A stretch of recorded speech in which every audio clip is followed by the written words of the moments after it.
কি ভেবেছিস তোর উপস্থিতি আমি টের পাবো না? পাষণ্ড, আমি শৈলেন তান্ত্রিক।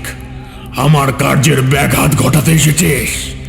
যা, পালা পালা পালা পাষণ্ড, তোকে এবারের মতো দয়া করে ছেড়ে দিলাম। যা, পালা পালা এখান দিয়ে। আর যদি কোনোদিনও এই মুখোশ, ওই দিনই হবে তোর শেষ দিন।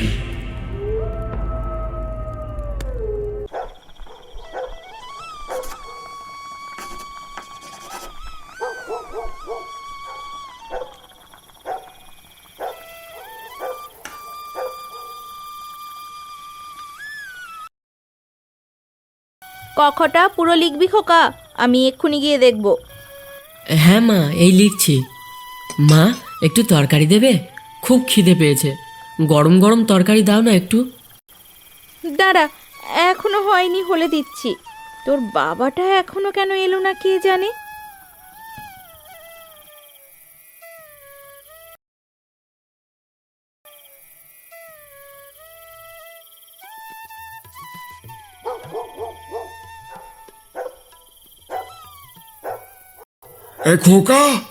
এই খোকা, শোন তো, এই দেখে যা, তোর জন্য কি নিয়ে এসেছি। আসতে যা, পড়ে যাবি তো।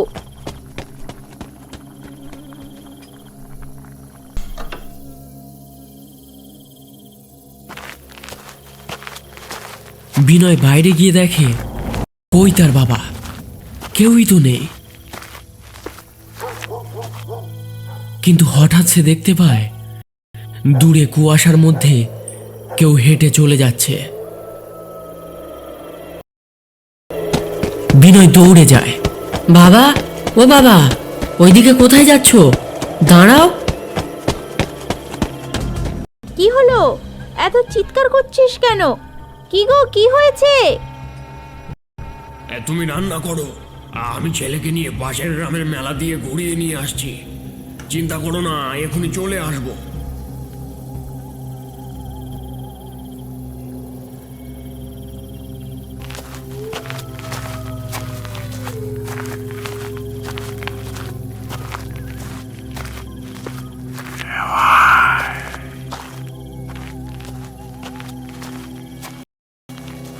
বিনয় ছুটতে ছুটতে বাড়ি ছেড়ে অনেকটা দূরে চলে এসেছে। কিন্তু কোথায় তার বাবা?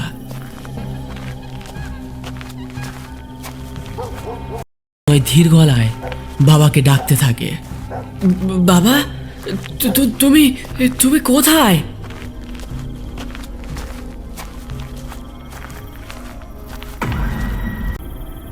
এই তো খোকা, আমি এখানে।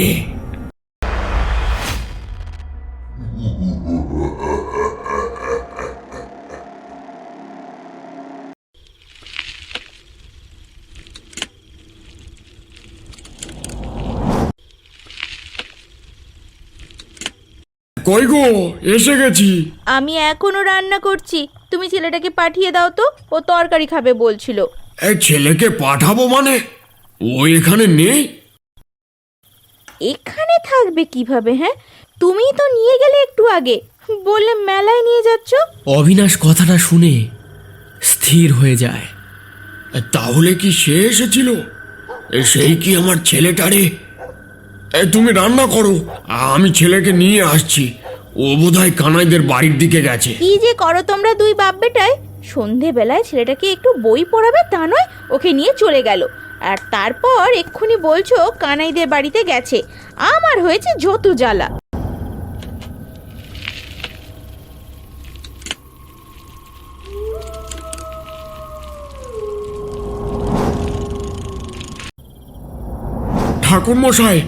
ঠাকুর মশাই, আজ আমার ছেলেকে সে নিয়ে গেছে।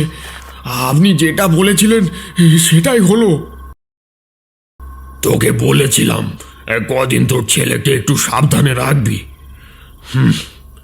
চল আমার সাথে চল, আজ ওর শেষ দেখে তবেই ছাড়বো। রাত প্রায় 11টা। শ্মশান সংলগ্ন সরু নারকেল গাছগুলোর পথ দিয়ে হাঁটছেন শৈলেন তান্ত্রিক। কাঁধে একটা ঝোলা, হাতে মস্ত বড় এক লাঠি, আর পরনে রক্তাম্বর পোশাক। পেছনে ভয়ে কাঁপতে কাঁপতে আসছে বিনয়ের বাবা অবিনাশ। ঠাকুর মশাই, আর কত দূর? এই বাগানটার বদনাম আছে, দিনের বেলাতেও কেউ এদিকে আসে না। ভয়কে যত প্রশ্রয় দিবি সে তত মাথায় চড়বে অবিনাশ। সোজা হয়ে হাঁট, জবটা মনে আছে তো? আগে মনে আছে, কিন্তু বাতাসটা কেমন ভারী লাগছে না আপনার? মনে হচ্ছে কেউ আমাদের পিছু পিছু আসছে। দাঁড়া, এক পাও নড়বি না। কি কি হলো ঠাকুর মশাই? কিছু দেখতে পাচ্ছেন? দেখতে পাচ্ছি না, ঘ্রাণ পাচ্ছি। কটু গন্ধটা পাচ্ছিস? মরা পড়া গন্ধ নয় এটা, এটা পিশাচ মাংস আর পুরনো ভিজে মাটির মিশেল। ও সামনেই আছে। না, আলো জ্বালবি না, ও আলো সইতে পারে না, রেগে গেলে বিপদ বাড়বে। কে আছে সামনে? মানুষ না অন্য কিছু? মানুষ হলে তো কথা ছিল না রে। যা দেখবি চিৎকার করবি না, শুধু মনে রাখবি আমি তোর সাথে আছি। ঠিক তখনই সামনের বড় অশ্বত্থ গাছটার উপর থেকে একটা অদ্ভুত খিলখিল হাসি ভেসে এলো। হাসিটা মানুষের মতো নয়, যেন দুটো পাথর ঘষলে যেমন শব্দ হয় অনেকটা সেরকম। হঠাৎ গাছের ওপরে সেই খিলখিল হাসিটা বন্ধ হয়ে যায়, চারপাশটা আবার থমথমে। হঠাৎ ওপর থেকে একটা ভারী কিছু পড়ার শব্দ হলো। ঠিক 5 হাত দূরে একটা ছায়া দাঁড়িয়ে, কুচকুচে কালো রং, মানুষের মতো গড়ন হলেও হাতগুলো অস্বাভাবিক লম্বা, মাটি ছুঁই ছুঁই। শৈলেন, তুই আবার এসেছিস? এই সীমানায় পা রাখার সাহস হয় কি করে তোর? শয়তানের কোনো সীমানা থাকে না। তুই গ্রামের ছোট ছোট ছেলে মেয়েগুলোকে ধরে নিয়ে যাচ্ছিস। আজ তোর নিস্তার নেই। আগের বার দয়া করে ছেড়েছিলাম, কিন্তু এবার সে ভুল আর করব না।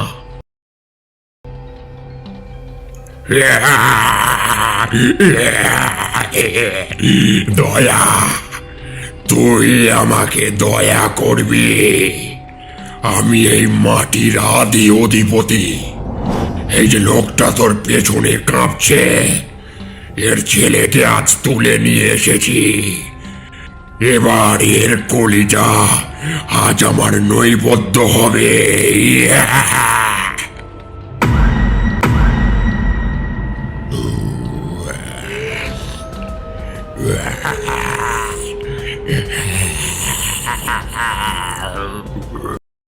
ওম হ্রিং বগলামুখী সর্বদুষ্টানাং বাচং মুখং পদং স্তম্ভৈতারা।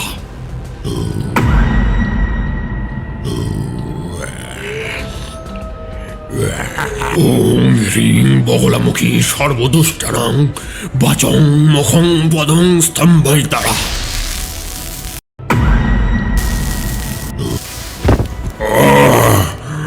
কি যন্ত্রণা!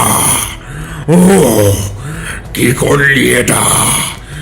এই আগুন কিসের? শৈলেন, এটা তোর পাপের আগুনের প্রতিফলন। বল, কার নির্দেশে তুই এই গ্রামে ঢুকেছিস? একা তোর সাধ্য নেই আমার সুরক্ষা কবচ ভেদ করার। কে পাঠিয়েছে তোকে? ঠাকুর মশাই, ওর মুখটা দেখুন। ওর মুখে কোনো চোখ নেই, শুধু একটা বড় হাঁ। ভয় পাস না অবিনাশ, ও একটা অন্ধ পিশাচ। কেউ একে তান্ত্রিক অবিচার করে জাগিয়ে তুলেছে।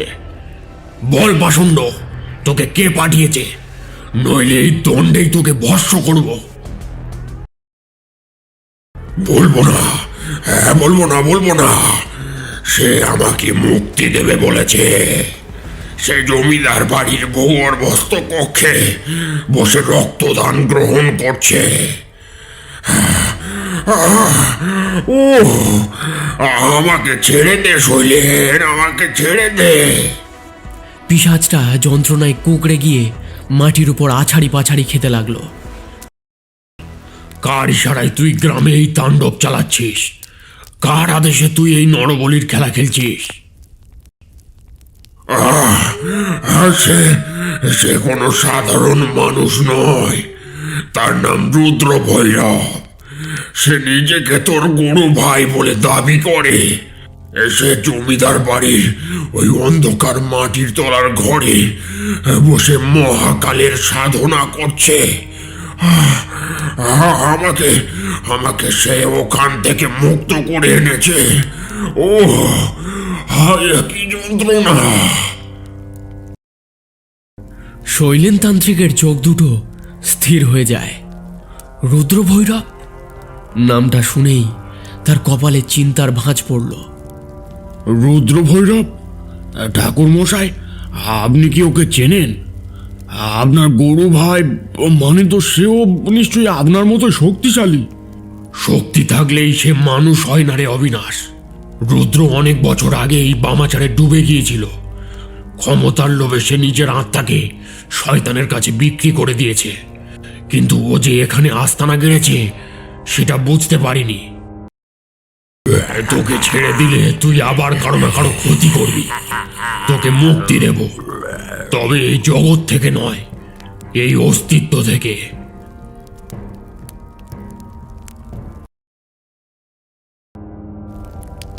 পিশাচটা এবার করুণ স্বরে মিনতি করতে লাগলো। নাম তো ভুলে দিলাম। এবার এবার ছেড়ে দে আমায় শৈলেন। আমি এই গ্রামের ছায়াও আর মারাবো না শৈলেন, আমায় ছেড়ে দে।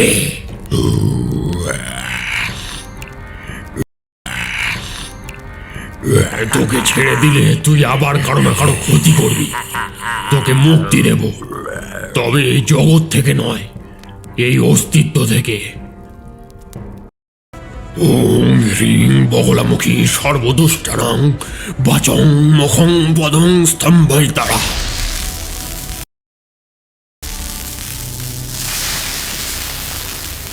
পিশাচটা একটা বিকট চিৎকার করে ধোঁয়ায় মিলিয়ে গেল।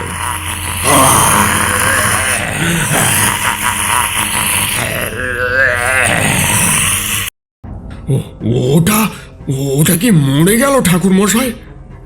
ওর মুক্তি হলো, কিন্তু আসল লড়াই তো এবার শুরু। রুদ্র ভৈরব যখন পিশাচ পাঠিয়েছে, তার মানে সে জানে আমি আসছি। অবিনাশ, তুই চাইলে এখন গ্রামে ফিরে যেতে পারিস। জমিদার বাড়ির পথটা বড় ভয়ঙ্কর। আমি তোর ছেলেকে নিয়ে আসব, কোনো চিন্তা নেই তোর।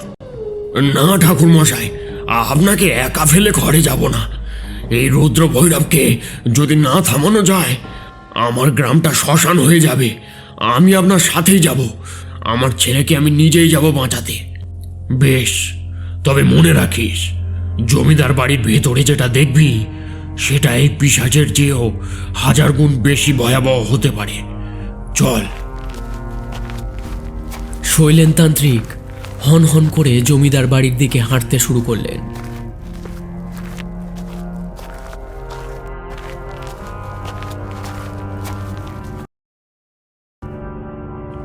ওং হ্রিং ঘোর পিশাচায় ক্লিং কপালহস্তায় রোদির ভক্ষণায় তমোসরাজায় নমঃ আকাল মরণং প্রেতং দৃশ্যং করুমমাজ্জয়া।